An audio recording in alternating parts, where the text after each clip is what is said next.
ఆరోగ్యం మన చేతుల్లోనే ఉంది.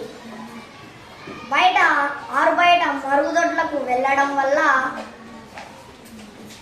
మనకు చాలా రకాల వ్యాధులు వస్తాయి.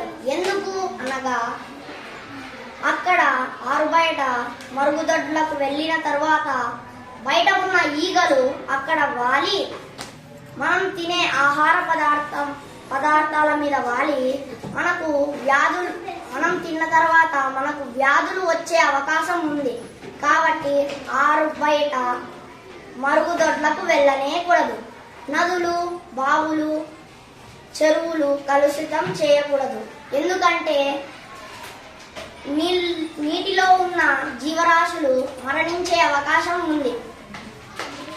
చుట్టుపక్కల పర్యావరణాన్ని కాపాడుకోవాలి. మొక్కలు, చెట్లు వాటిని కాపాడుకోవాలి. ఎందుకంటే మొక్కలు ఎన్నో రకాల పనులు చేస్తాయి. మనకు ఆక్సిజన్ ఇస్తాయి, పండ్లను ఇస్తాయి, కూరగాయలను ఇస్తాయి.